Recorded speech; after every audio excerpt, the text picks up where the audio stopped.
Muy bien.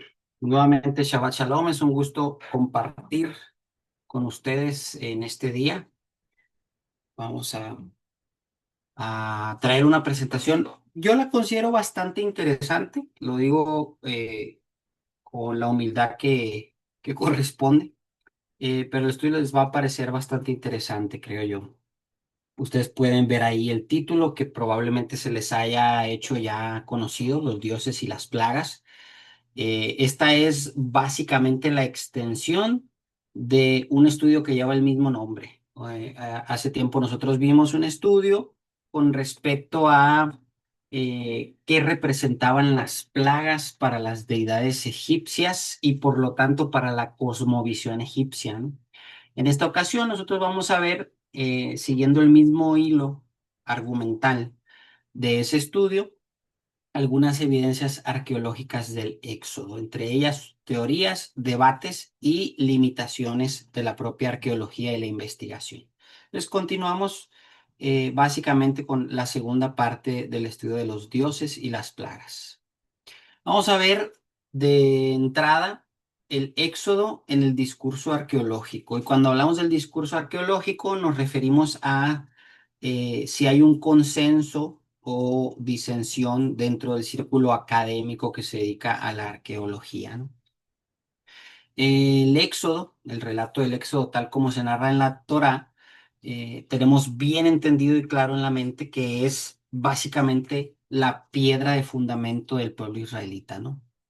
Ese relato básicamente sostiene, por decirlo así, eh, sostiene, perdón,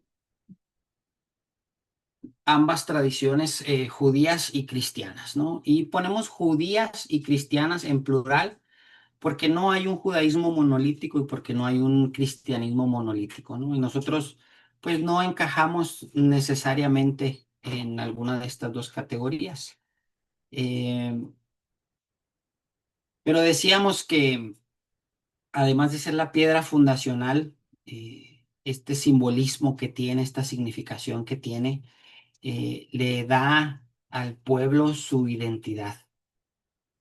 Sin embargo, no hay un consenso establecido entre la mayoría de los arqueólogos. Y lo que se yergue como la idea predominante es que el éxodo tal como está descrito en el registro de la Torá carece de historicidad directa. Y supuestamente un siglo de investigación no ha logrado descubrir evidencia arqueológica directa. ¿Pero a qué le llamamos o a qué le llaman dentro de este círculo evidencia arqueológica directa? No, probablemente alguno de estos arqueólogos esté esperando descubrir un mural con jeroglíficos en el que se detalle al pie de la letra el mismo relato del Éxodo que está registrado en la Torá, ¿verdad? Pero no sé a ciencia cierta a qué podemos llamarle evidencia arqueológica directa. Y lo que buscan es que esta evidencia arqueológica directa corrobore la cautividad israelita a gran escala en Egipto, una partida masiva de millones de personas o también sus prolongadas andanzas por la península del Sinaí. Pero imagínense cómo es o qué se espera descubrir que se pueda considerar evidencia arqueológica directa de el andar por el desierto. Es extraño que se utilicen estos términos porque desde el principio dejan ver que el propósito arqueológico detrás de esto, de la arqueología detrás de estos temas, pues está un tanto oscurecido, ¿verdad? Los hallazgos arqueológicos en la tierra de Canaán sugieren que los primeros israelitas eran en gran medida indígenas nativos de la región, con sus asentamientos más antiguos mostrando continuidad cultural con las tradiciones cananeas establecidas. Y esa continuidad incluía objetos de culto asociados con el dios cananeo El. Incluye también estilos de cerámica local y un alfabeto cananeo temprano. Además, la península del Sinaí muestra muy pocos signos de ocupación significativa durante todo el segundo milenio antes de la era común. Pero noten esto, muy pocos signos de ocupación significativa. Esto no significa que no haya signos de ocupación. Incluso en sitios donde el pueblo israelita pasó alrededor de 40 años, como en Kadesh Barnea, tampoco se ha encontrado evidencia en los registros egipcios y, y es muy poca la evidencia que hay en lugares como Kadesh Barnea también, a pesar de que el pueblo vagó tanto tiempo por ahí. Sin embargo, tomen en cuenta que este pueblo estaba viviendo como un pueblo o una tribu nómada. Es decir, qué tantos vestigios o rastros pueden dejar detrás eh, las personas que tienen un estilo de vida de, de estas características. Básicamente su estilo de vida exige que lleven consigo todo lo que podríamos considerar vestigios, ¿no? Decíamos que no se ha encontrado registro evidente en la arqueología egipcia, en las ruinas egipcias, en los murales, en los altos relieves, las estelas, pero esto no quiere decir que el relato del Éxodo no pueda sustentarse en la arqueología. Dice ahí que eh, de manera similar, el desierto árido del Sinaí no podría haber sostenido una población tan vasta y sus rebaños durante un tiempo prolongado. Pero esto es si lo hablamos desde la parte racional, desde la parte que está sujeta única y exclusivamente a la realidad. Es decir, nosotros no vemos el obrar milagroso que vieron los israelitas día tras día. Nosotros, con nuestra cosmovisión actual, queremos juzgar los hechos del pasado y eso puede no ser la mejor manera de aproximarse a estos relatos. La postura arqueológica predominante se basa en el principio de que la ausencia de evidencia física, a pesar de que hay una búsqueda exhaustiva de por medio, indica fuertemente la no historicidad del evento, es decir, que el evento no es un suceso histórico, tal como se describe en la Torá. Sin embargo, hay académicos y defensores del relato bíblico que sostienen que comparar la falta de evidencia con la ausencia de un evento es una falacia lógica. Esto es que la ausencia de evidencia no constituye evidencia de ausencia.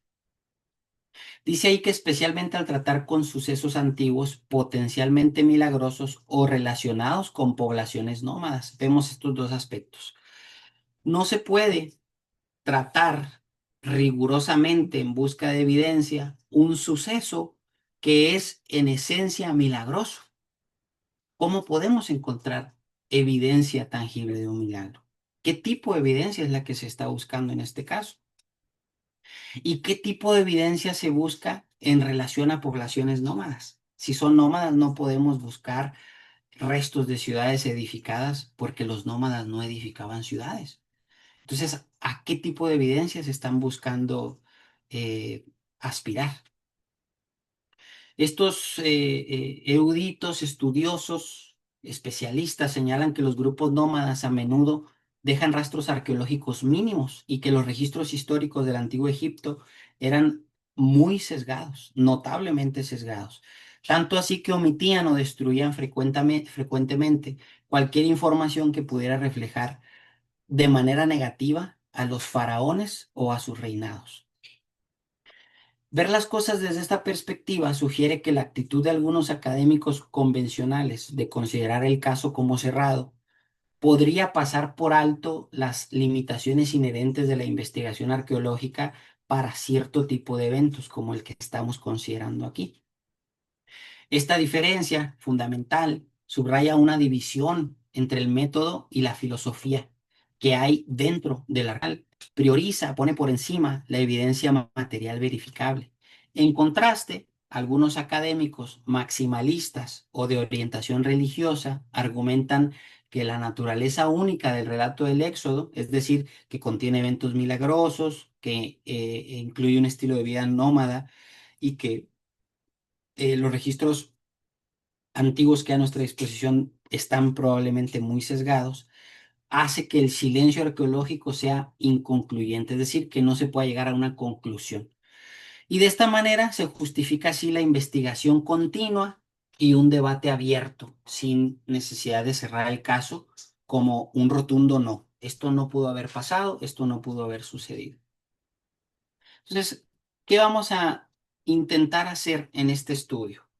Pues demostrar o mostrar que este tipo de tensiones pone de manifiesto los desafíos de aplicar métodos científicos modernos a textos religiosos antiguos. ¿Qué resultado buscamos encontrar? A pesar del rechazo generalizado de un éxodo literal y masivo, muchos académicos conceden que la narrativa probablemente contiene un núcleo histórico, es decir, que dentro del relato hay algo, hay algo de misticismo, hay algo mítico, pero que esto apela a un núcleo, o depende, mejor dicho, de un núcleo histórico real. Esa visión sugiere que un segmento más pequeño de la población israelita podría haber tenido su origen en Egipto, posiblemente uniéndose o liderando a grupos cananeos indígenas que más tarde se identificarían como israelitas. Eso no dista mucho, por ejemplo, de, de, de la muchedumbre mezclada de la que muchos hablan que salió de Egipto. Por lo tanto, no se aleja mucho de la historicidad del relato. La historia del Éxodo se entiende a menudo como una narrativa que evolucionó con el tiempo, que se compiló entre los siglos octavo y quinto antes de la era común y que está basada en tradiciones orales anteriores a esta época y memorias colectivas, es decir, recuerdos de las personas que se transmitían de boca en boca y que posiblemente se remontan hasta el siglo XIII antes de la era común. El campo de la arqueología bíblica se caracteriza por un espectro que va desde los minimalistas hasta los maximalistas. ¿Qué son estas categorías? Los minimalistas tienden a ver cualquier relato bíblico que sea anterior al 1000 antes de la era común como mayormente mitológico, es decir, que no pasó, o relatos muy poco confiables desde un punto de vista histórico. Los maximalistas, por el otro lado, buscan activamente armonizar las narrativas bíblicas con los hallazgos históricos y arqueológicos, a menudo interpretando los datos arqueológicos de manera que apoyen el registro bíblico. El consenso general, el grueso del consenso, actualmente se inclina hacia una posición con más matices, minimalista o centrista, es decir, buscando un punto medio entre estas dos posturas, reconociendo un posible núcleo histórico, pero rechazando la historicidad literal de la gran narrativa, perdón, en su conjunto. Esa no es nuestra postura, al menos la postura personal que yo sustento. Vamos a intentar presentarla con pruebas históricas, no concluyentes, pero que le van a permitir a usted, a ustedes, hermanos queridos, también decantarse por sus propias opiniones, pero con una base sólida para que ustedes puedan decidir. Vamos a ver, en 1898, Victor Loret, un arqueólogo francés, que es el hombre que ustedes ven en la parte superior izquierda de la pantalla, descubrió una tumba en el Valle de los Reyes que se conoce hoy como la tumba KV35, Kings Valley 35. Durante su exploración, él pudo encontrar la momia del faraón Amenhotep II y en una cámara funeraria que contenía un sarcófago sellado. Cuando él lo abrió, se dio cuenta de que dentro estaba en efecto la momia, que pudo ser identificada por una serie de inscripciones como la momia del faraón Amenhotep II. Esto sucedió en 1898. Y curiosamente, de estos restos momificados de este faraón, es de los que menos se habla en la arqueología. Tanto así que si se busca entrar a la cámara mortuoria donde se encuentran estos restos, al contrario de la mayoría de las tumbas que hay en el Valle de los Reyes, esta tumba en especial está cerrada con cadenas y candados. ¿Por qué? Porque está restringido el acceso. ¿Por qué no se habla tanto de este faraón? Bueno, vamos a ver por qué. La historia es muy interesante. Entonces, él pudo encontrar la momia de Amenhotep II y dentro de esa cámara encontró objetos de alfarería y estatuillas memoriales grabadas. Al indagar un poco más y ayudado solamente por una vela, los registros personales de Víctor Loret dicen que solamente estaban un compañero, él y una vela que estaba consumiéndose rápidamente y que los tenía trabajando muy a prisa por la falta de luz.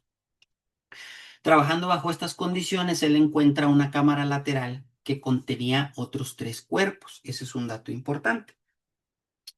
La fecha temprana. Hay dos cronologías en, en la egiptología, la datación temprana y la datación tardía. Y estas dos dataciones tienen más o menos un desfase de entre 40 y 50 años.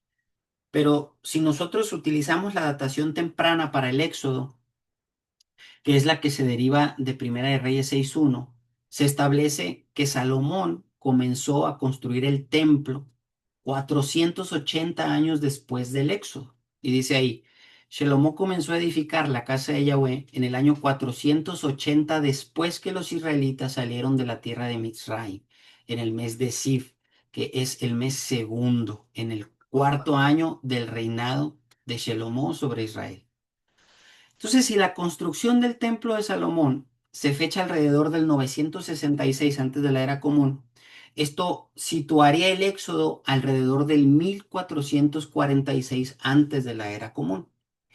Este marco temporal, esta ventana de tiempo, se alinea casi perfectamente con la 18ª dinastía de Egipto.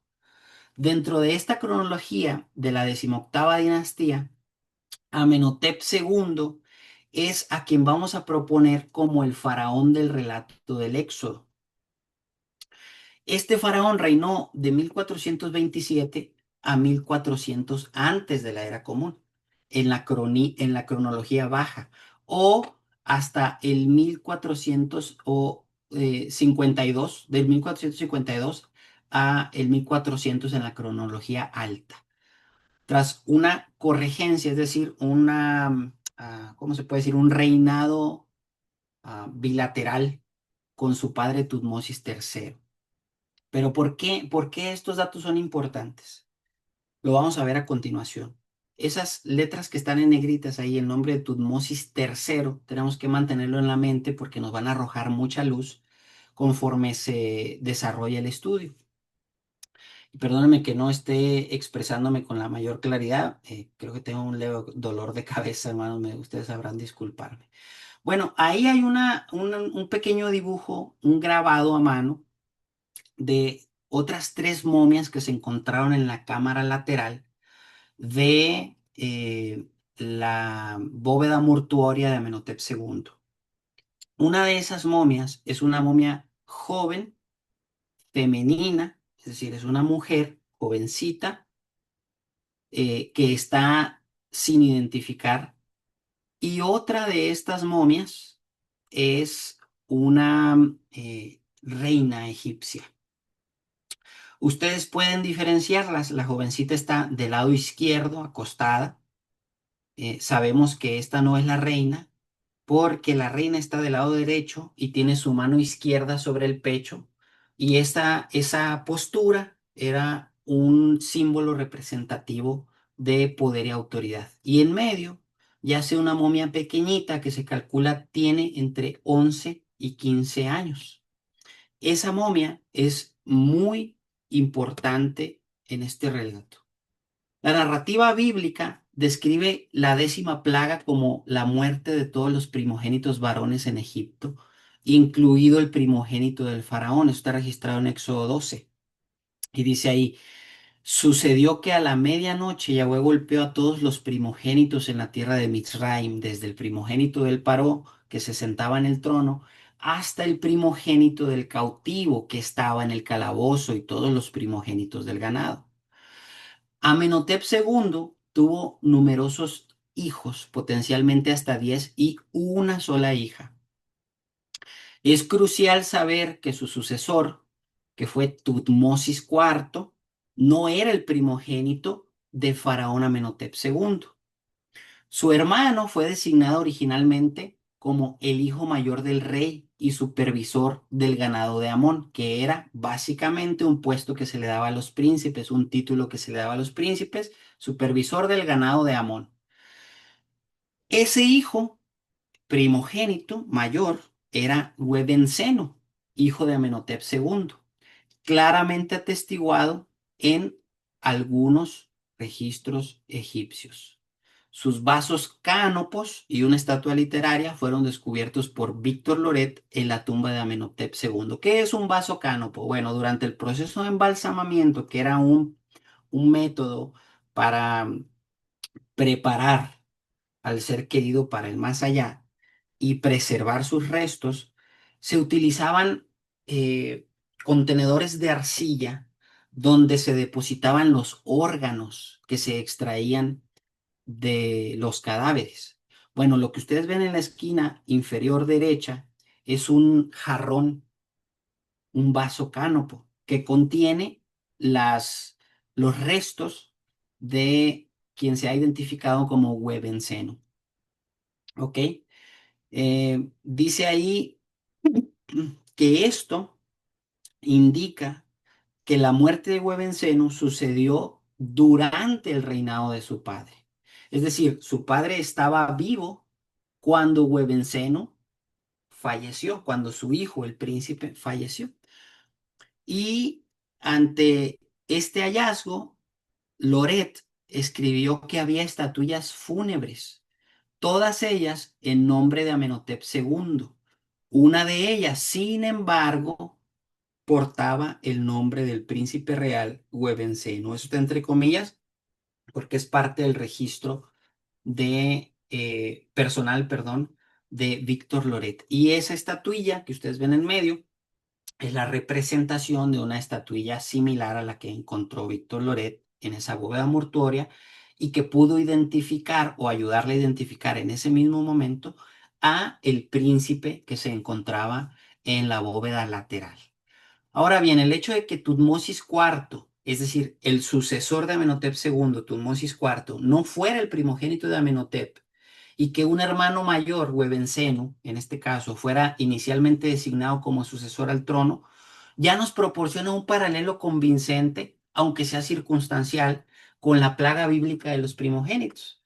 El descubrimiento de artefactos funerarios de Huevenceno dentro de la tumba de Amenhotep II confirma la muerte de un hijo de la realeza durante el reinado de ese faraón. Y eso es un buen punto de partida. Lo que ustedes ven aquí son las fotografías de la momia de Huevenceno, del hijo de Amenhotep II y del real sucesor al trono, que murió y por lo tanto no pudo sucederlo y tomó su lugar Tutmosis IV. En el lado izquierdo de la pantalla, ustedes ven la cara bien preservada de este jovencito que se calcula que tendría entre 11 y 15 años de edad. Y hay una cuestión interesante con el cabello. Ustedes recordarán que cuando los egipcios funcionarios llamaron a Yosef a presentarse delante del faraón, él tuvo que rasurarse completamente la cabeza, porque así era como se presentaban las personas delante del faraón y así era como la corte del faraón tenía que estar presente con la cabeza rapada. Era una señal de reverencia. Los únicos que podían portar un mechón circular de cabellos generalmente trenzados en el lado derecho de la cabeza eran los príncipes o los miembros de la realeza. Pero este se conoce como el peinado de la juventud y generalmente era utilizado por los príncipes. Huevenceno, en este caso, tenía su cabeza rapada y portaba ese corte de cabello que portaban los príncipes de la realeza. Ustedes pueden ver ahí una estatua de un príncipe egipcio que portaba ese mismo tipo de peinado. La cabeza totalmente rapada, un mechón de pelos que salía del lado derecho de su cuero cabelludo y que bajaba trenzado hasta los hombros y un adorno de una serpiente, una cobra en este caso, que sobresalía por la parte frontal de su cabeza. La cola de pelo representaba el cuerpo de esta serpiente que estaba asociado generalmente con la sabiduría que se le atribuía a cierta deidad que ahorita no recuerdo el nombre. Y ahí ven ustedes, paralelo o a un lado de esta estatua, una fotografía de esta misma momia que estamos viendo, que es Webensenu, para que ustedes vean la similitud entre el peinado, lo que indica que este era un miembro de la realeza. Del lado derecho de la pantalla, ustedes pueden ver también el cuerpo momificado de este príncipe egipcio que había sufrido ya algunos estragos por el tiempo y por probables intentos de robo o de saqueo. Pueden ver parte de las costillas ahí fracturadas, demolidas, hechas a polvo prácticamente por el estado en el que se encontraba después de la momificación. Pero es muy probable, es altamente probable, y lo van a ver a lo largo del estudio, y que ustedes estén viendo con sus propios ojos a el primogénito del relato del Éxodo, al hijo del faraón Amenhotep II. Sin embargo, los críticos señalan que la sucesión real en el antiguo Egipto no siempre seguía estrictamente la línea de la primogenitura y que la muerte de niños de la realeza no era algo poco común y desestiman así la posibilidad de que el faraón Amenhotep II sea en efecto el faraón del relato bíblico. Por lo tanto, tenemos que examinar otros aspectos relativos a la figura de Amenhotep II en relación al registro bíblico y contrastar así ambas posturas para ver en la balanza qué tiene más peso. Noten ustedes esto, Éxodo capítulo 2, verso 15. Cuando el faraón se enteró del asunto, esto es cuando Moshe mató a un egipcio, trató de matar a Moshe, pero Moshe huyó del faraón. Llegó a la tierra de Midian y se sentó junto a un pozo. Verso 23. Mucho tiempo después, noten las palabras en negritas, murió el rey de Misraim, esto es Egipto. Hechos 7:29, aquí se nos está condensando el relato del Éxodo. Dice, al oír esto, Moshe huyó y se fue a vivir como extranjero en la tierra de Midian, donde procreó dos hijos. Y dice, 40 años más tarde se le apareció un mensajero en el desierto del monte Sinai, en una llama de fuego, en un arbusto. Noten cómo el relato de Éxodo 2:23 dice que mucho tiempo después murió el rey de Misraim.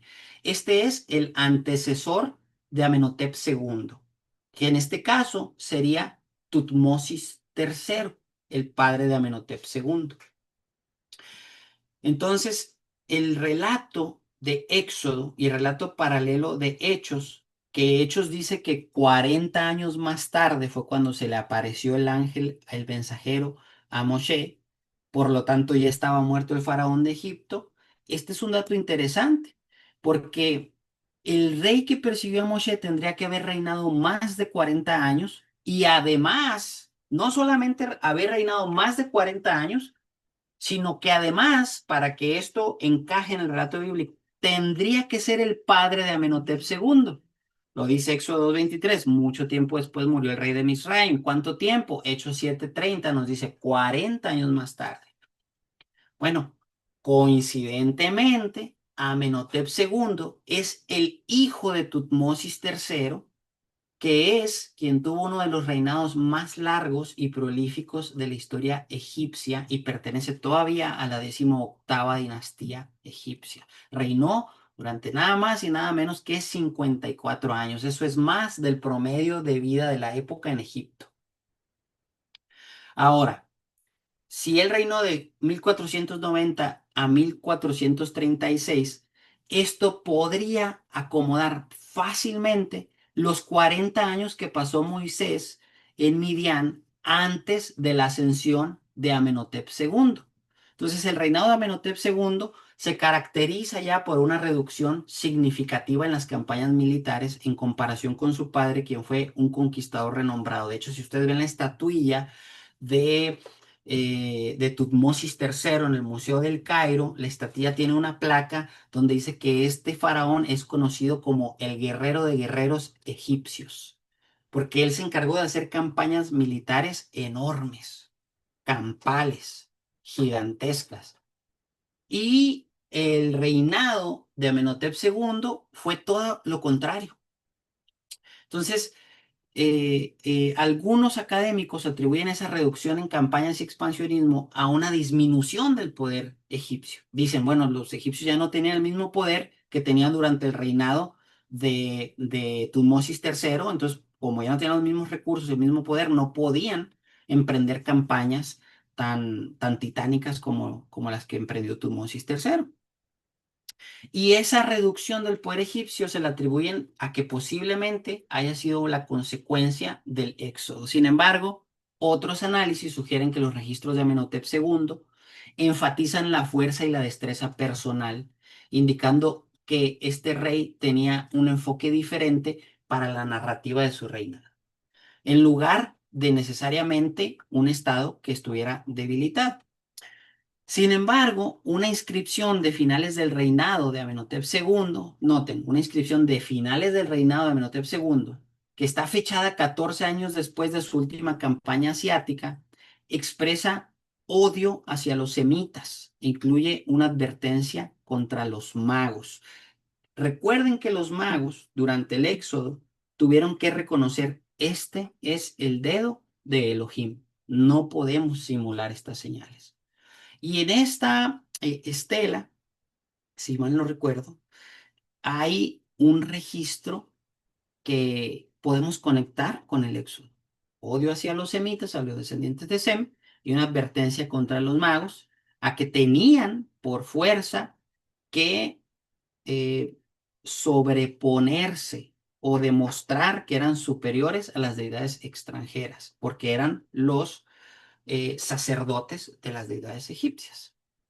Esto lo interpretan algunos como un posible, aunque de manera indirecta, un posible eco del encuentro con Moshe y las plagas en Egipto. ¿Qué otra cosa podemos añadir a esta evidencia histórica? Está la estela del sueño de Tutmosis IV, que es el sucesor de Amenhotep II.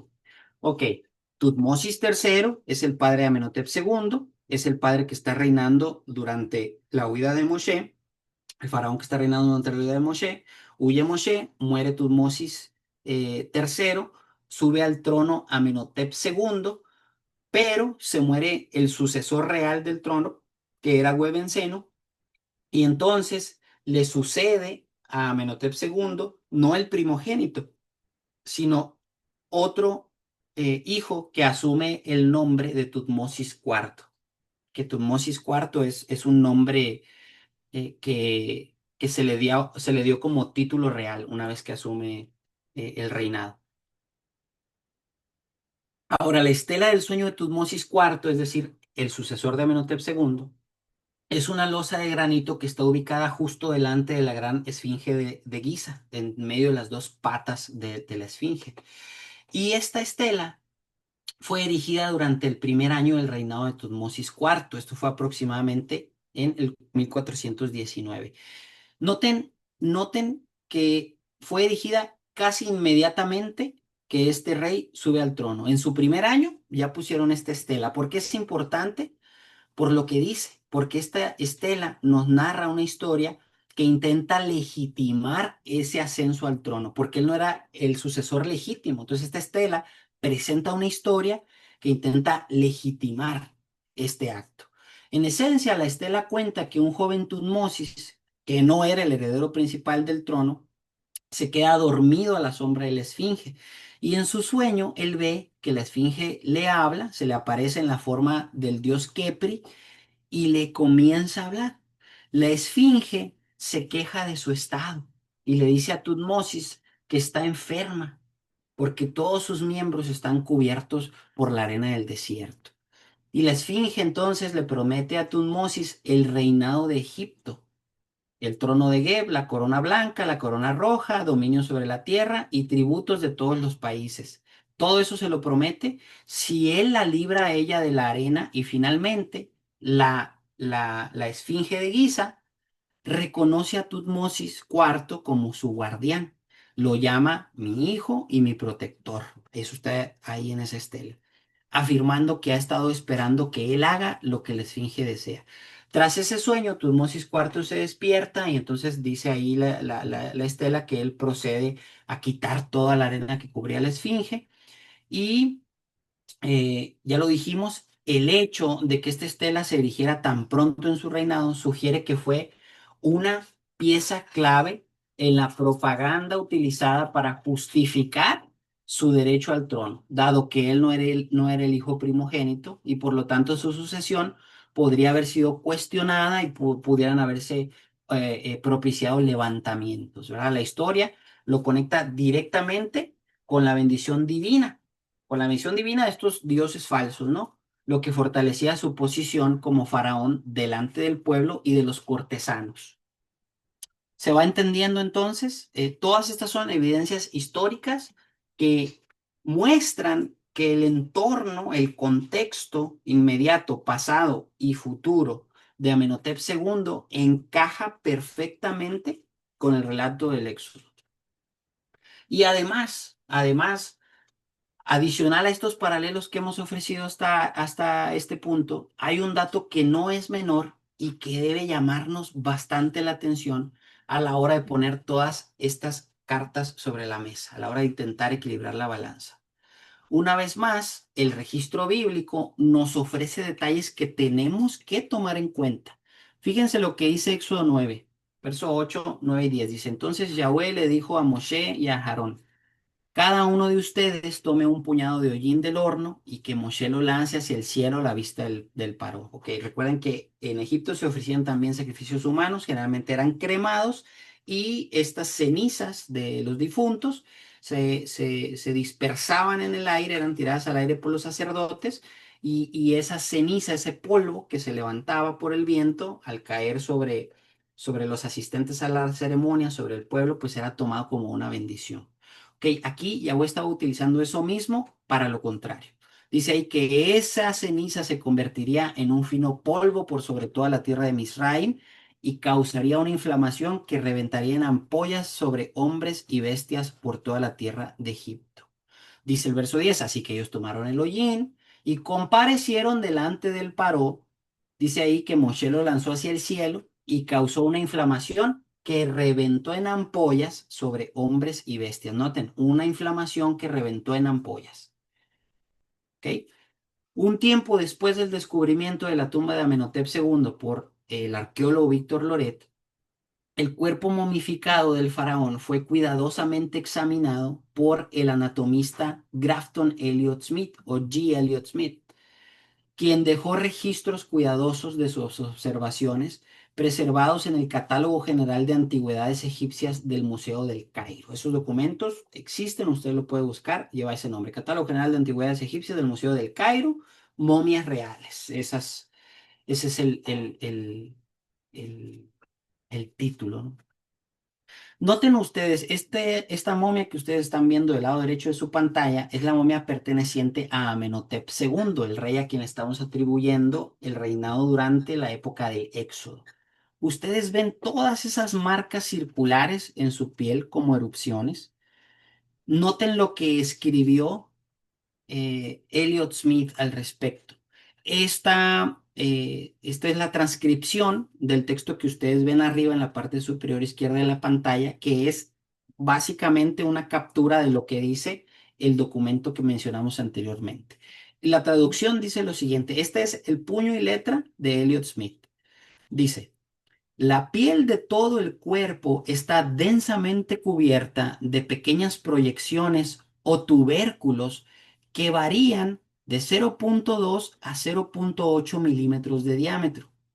Actualmente no puedo determinar si son el resultado de alguna enfermedad o simplemente los efectos del baño de sal de los embalsamadores, pero ciertamente son inusuales.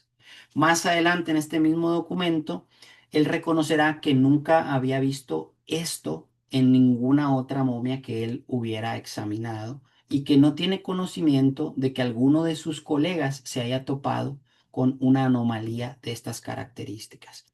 Hay una foto más aquí de la misma momia que si ustedes prestan atención les va a permitir notar exactamente lo mismo. Vean esos tubérculos en la parte superior de su cuello, esas pequeñas cicatrices en forma de erupciones que coinciden bastante bien con el relato que proporciona el libro de Éxodo. La parte superior de la oreja, nosotros podemos ver que hay un sinfín de bultos o tubérculos, como los llamó Elliot Smith.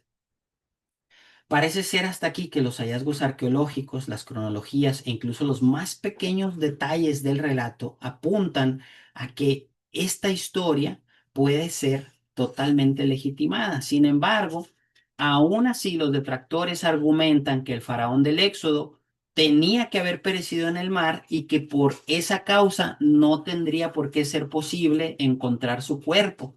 Pero el propio relato echa por tierra esa postura. Uno, jamás dice el relato claramente y con todas sus letras que el faraón murió. El relato no lo dice. Dice Éxodo 14:23, los mirritas entraron al mar en su persecución, todos los caballos, carros y jinetes del faraón. Las aguas volvieron y cubrieron los carros y los jinetes, todo el ejército del faraón que los siguieron dentro del mar. No quedó ni uno de ellos. Ahora hasta aquí, si nos ponemos a investigar la historia, los reyes de la antigüedad no se lanzaban a la batalla por delante.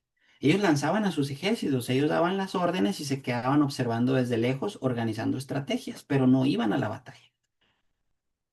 En el Salmo 136:15, donde se menciona directamente al faraón, dice, hablando de Yahweh, dice, hay que darle la honra al que arrojó al faraón y a su ejército en el mar de los juncos.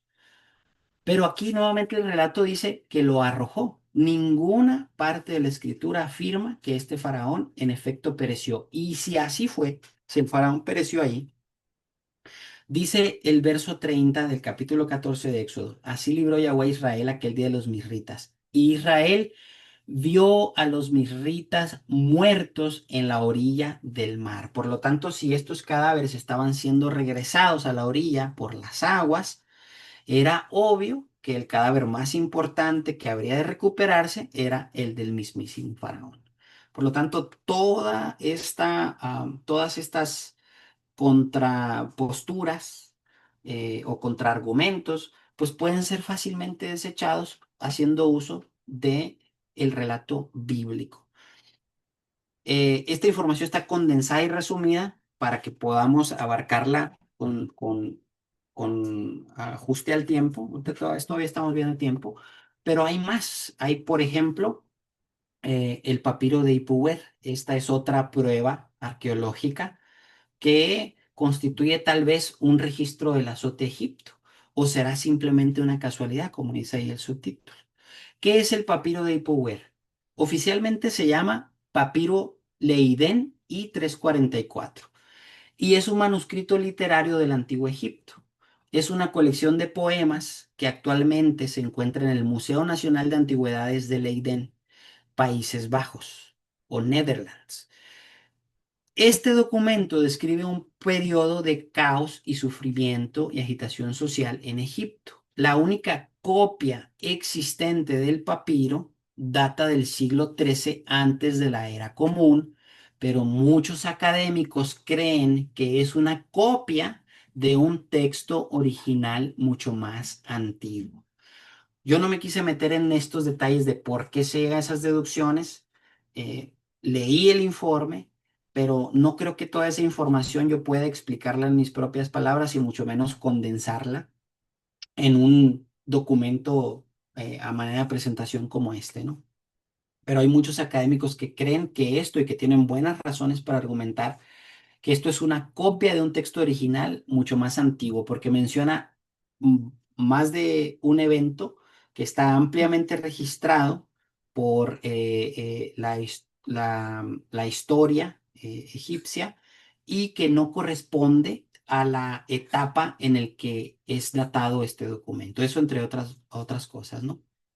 Dice ahí, las estimaciones académicas para la fecha de composición original varían ampliamente, desde alrededor del 1550 hasta el 1590 antes de la era común, con un gran número de académicos situándolo alrededor de la fecha bíblica del Éxodo, aproximadamente el 1440 antes de la era común. Ok, noten que hay un gran número de académicos, perdón, que lo sitúan a este mismo documento alrededor de la fecha bíblica del Éxodo. Y está bien que se haga eso, pero no es suficiente, tenemos que ver el contenido. Los defensores de una correlación argumentan que el papiro contiene numerosos y sorprendentemente específicos paralelismos con las plagas que se describen en el libro del Éxodo. Y esto sugiere que podría ser un relato independiente, es decir, un relato de primera mano de un egipcio que vivió los hechos y los muestra o los cuenta desde una perspectiva egipcia. Es decir, que es un relato no influenciado por el relato del Éxodo. Entonces, hay que ver algunas de estas similitudes. Obviamente, la persona que escribió esto, que compuso esto originalmente, no es la que escribió el papiro que ustedes están viendo ahí en pantalla. Esto es una copia de un original. Eso es lo que la crítica textual, entre otras disciplinas, ha concluido. Ok, ¿qué hay de las plagas del éxodo de Egipto y el papiro de Ipuwer?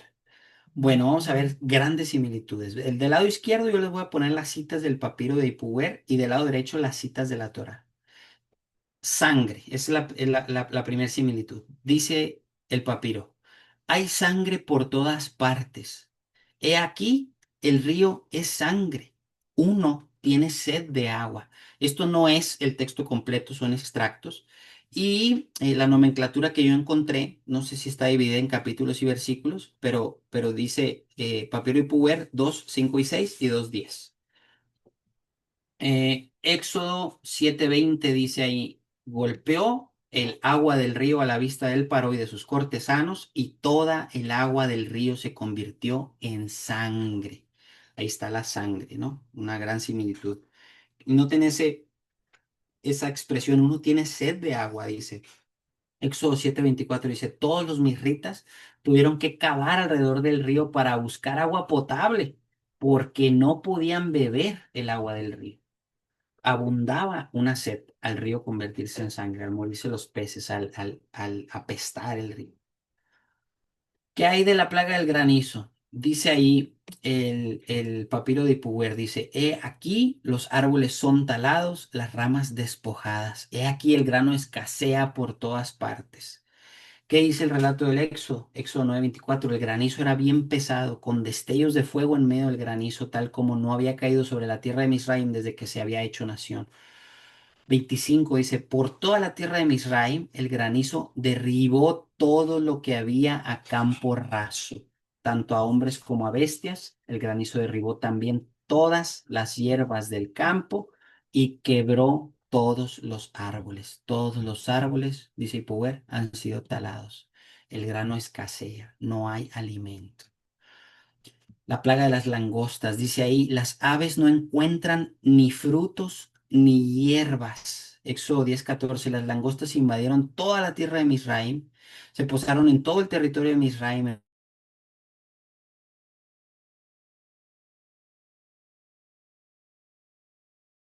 Nunca antes de la vista, y la tierra quedó oscurecida. Noten las palabras en negritas.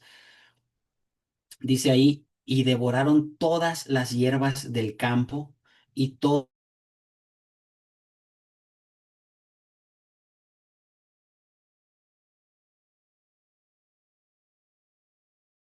los frutos de los campos en toda la tierra de Misraim. Ok, ¿qué hay de la muerte del primogénito? Noten cómo dice el papiro de Puer, dice, los gemidos están por toda la tierra, mezclados con lamentos. He aquí, muchos muertos son enterrados en el río. Noten esto, muchos muertos son enterrados en el río. Eso es muy importante porque si nosotros analizamos la cultura egipcia, había embalsamamientos, servicio de embalsamamientos para todos los bolsillos, hermano. En la cultura egipcia no se utilizaba el enterrar a sus muertos, se embalsamaba a los muertos, se momificaba a los muertos. ¿Por qué? Porque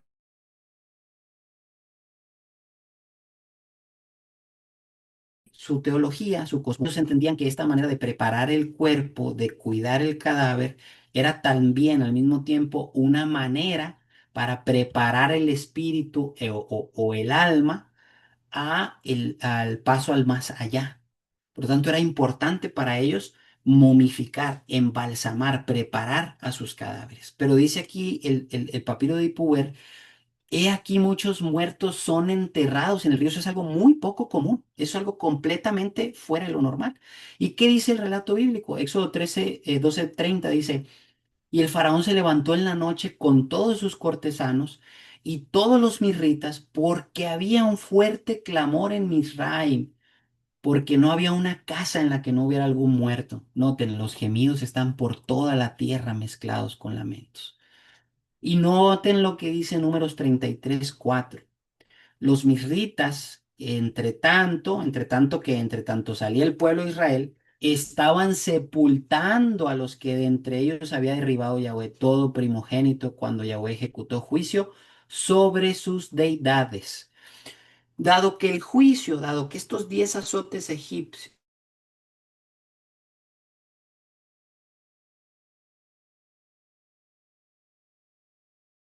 fueron juicio para las deidades de los hebreos.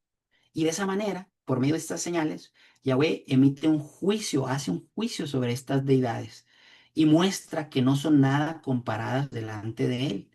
Pero esto al mismo tiempo quebranta el espíritu, quebranta la percepción, tuerce la realidad de los egipcios y entonces ven ya sin esperanza la vida después de la muerte en la que ellos creen. Y dicen, bueno, ¿qué caso tiene que embalsamemos a nuestros muertos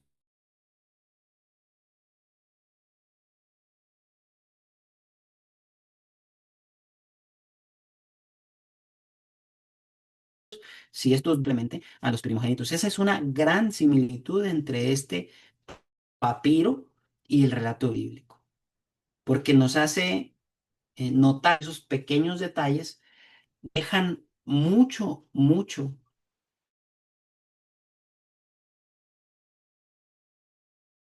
am, dejan saber mucha situación que estaba viviendo Egipto y sus habitantes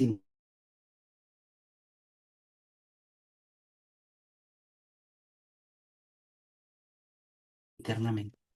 La plaga de la oscurecida. Y a lo mejor es una cita pequeñita, pero no necesitamos que sea más grande, habiendo visto todas las similitudes anteriores. Dice Éxodo 10:22, dice, Moshe extendió su brazo hacia el cielo y una oscuridad densa descendió sobre toda la tierra de Misraim por 3 días. La gente no se podía ver unos a otros y por 3 días nadie se pudo levantar de donde estaba, pero todos los israelitas disfrutaban de luz en sus moradas. ¿Qué hay de los pedidos que hicieron los israelitas a los egipcios? Fíjense lo que dice el papiro de Ipuwer. Dice, oro y lapislázuli, o sujetos al cuello de las esclavas. Esto es oro y piedras brillantes azules, joyas, están sujetos al cuello de las esclavas. Está hablando de que esto no es común. Una esclava, un esclavo no tendría por qué llevar colgado al cuello ningún tipo de joyería fina si eran esclavos. ¿Con qué medio iban a comprarlos? ¿Con qué medio iban a conseguirlos? Pero el rato de Éxodo dice, los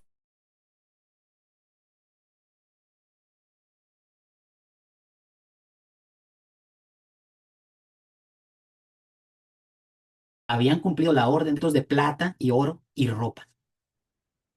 Es decir, se habían llevado un botín con ellos. Déjenme rápidamente cerrar mi cámara para aprovechar bien el ancho de banda. Parece que mi conexión está inestable y no queremos que haya problemas. Ya estamos a punto de terminar. Entonces dice Éxodo 12:36, y Yahweh había dispuesto a los misritas favorablemente hacia el pueblo y les permitieron obtener lo que pedían. Así los israelitas despojaron a los egipcios. Ok, nuevamente hay una gran similitud entre este relato y el registro del papiro de Puer. Creo yo que estamos cerca ya del final. Vamos a ver la conclusión, un resumen y las limitaciones a las que se enfrenta esta disciplina arqueológica. El consenso arqueológico actual sostiene en gran medida que el éxodo tal como se describe en la Torá carece de corroboración directa, confirmación directa y generalizada. Es decir, ellos están buscando una copia del relato del éxodo en los archivos egipcios. Eso es lo que ellos considerarían una, eh, em, una corroboración directa y generalizada. Y por lo tanto, mientras no encuentren un relato letra por letra, copia hecha a mano o grabada en piedra del relato del Éxodo, pues no pueden decir que el relato del Éxodo es histórico, es un evento histórico, ¿verdad? Según ellos, la investigación no ha arrojado evidencia definitiva de una migración masiva desde Egipto, ni de una presencia israelita significativa y sostenida en el desierto de Sinai. Los hallazgos arqueológicos en Canaán sugieren orígenes indígenas para los primeros israelitas, con su cultura material mostrando continuidad con las tradiciones cananeas locales. A pesar de esto que piensan los arqueólogos, los historiadores, la estela de Merneptah proporciona un anclaje textual crítico confirmando inequívocamente la existencia de un grupo de personas llamado Israel en Canaán para el 1209 antes de la era común. Esa evidencia textual presenta un desafío cronológico bastante importante en los modelos arqueológicos predominantes que sitúan el origen del asentamiento israelita más tarde de 1209. Esa que ustedes ven del lado izquierdo es la estela de Merneptah. Y esa estela nombra a un pueblo llamado Israel mucho antes de el consenso científico arqueológico que hay en torno a la aparición del pueblo de Israel. Pero ¿por qué no se habla tanto de esta estela? Bueno, porque es muy difícil de lidiar con la evidencia definitiva que esta piedra conlleva. El papiro de Ipuwer ofrece convincentes paralelismos textuales con las plagas bíblicas, proporciona evidencia circunstancial de un periodo de catástrofe generalizada en Egipto que se alinea también con la narrativa del Éxodo, y sin embargo, su datación precisa e interpretación como un relato histórico contra un lamento literario siguen siendo temas de debate académico activo. La teoría de Amenhotep II, como el faraón del Éxodo que ya expusimos aquí, particularmente la muerte inesperada de su primogénito y la posterior ascensión de Tutmosis IV, también ofrece un paralelo intrigante, aunque se considera circunstancial con la plaga de los primogénitos, encajando dentro de la cronología y de la fecha temprana. La investigación sobre la historicidad del relato del Éxodo a través de lentes arqueológicas va a seguir siendo un campo altamente complejo y profundamente debatido. Ninguna pieza única de evidencia arqueológica o textual prueba o refuta definitivamente el relato bíblico en su totalidad. Las diversas teorías y los supuestos hallazgos discutidos ofrecen paralelismos y desafíos intrigantes, dice la arqueología, pero a menudo se basan en conexiones interpretativas y evidencia circunstancial en lugar de una corroboración arqueológica directa e irrefutable como la que ellos buscan. El campo, ¿qué campo? El campo de la arqueología bíblica se caracteriza por una mezcla de análisis textual, excavación arqueológica y distintas metodologías académicas. La arqueología es, por lo tanto, limitada en su capacidad para reconstruir completamente eventos pasados excavados de manera exhaustiva. Perdón, para, para reconstruir completamente eventos pasados. Gran parte de lo que se hizo o escribió en la antigüedad, estamos hablando en este caso específicamente de los registros egipcios, no ha sobrevivido y pocos sitios, muy pocos sitios antiguos han sido excavados de manera exhaustiva. Es decir, los sitios arqueológicos no han sido examinados hasta el hartazgo, hasta el cansancio. Hay incluso gobiernos que limitan y prohíben que estas actividades se lleven a cabo. Y además de esto, la interpretación de los hallazgos a menudo implica un grado de juicio subjetivo, es decir, de sesgo, lo que hace esta disciplina que sea más parecida a un arte que a una ciencia exacta. Las poblaciones nómadas, ya lo dijimos al principio del estudio, por su propia naturaleza, dejan rastros arqueológicos mínimos y efímeros, lo que hace excepcionalmente difícil rastrear grandes grupos que se mueven por un entorno desértico. Los registros históricos antiguos, particularmente las inscripciones reales, casi siempre estaban sesgadas y estaban diseñadas para glorificar a los gobernantes más que para ofrecer la verdad. Y frecuentemente omitían o destruían deliberadamente cualquier información que pudiera reflejar negativamente sus reinados. La persistente falta de evidencia, la supuesta falta de evidencia, es el argumento principal para el consenso generalizado contra la historicidad literal del Éxodo. Sin embargo, las limitaciones inherentes de la arqueología y los sesgos reconocidos en el mantenimiento de registros antiguos complican lo que se constituye una prueba o una refutación definitiva para eventos de naturaleza tan antigua y potencialmente milagrosa. Esto tiene que llevarnos a una pregunta epistemológica fundamental. ¿Qué nivel de evidencia se requiere para que se valide o se invalide la narrativa que abarca tanto dominios históricos como teológicos? ¿Qué cúmulo de evidencia? ¿Qué tipo de evidencia realmente necesitan para aceptar la historicidad del relato del Éxodo? El debate en curso a menudo se reduce a diferentes supuestos sobre quién tiene la carga de la prueba y cómo se interpreta el silencio o supuesto silencio en el registro arqueológico.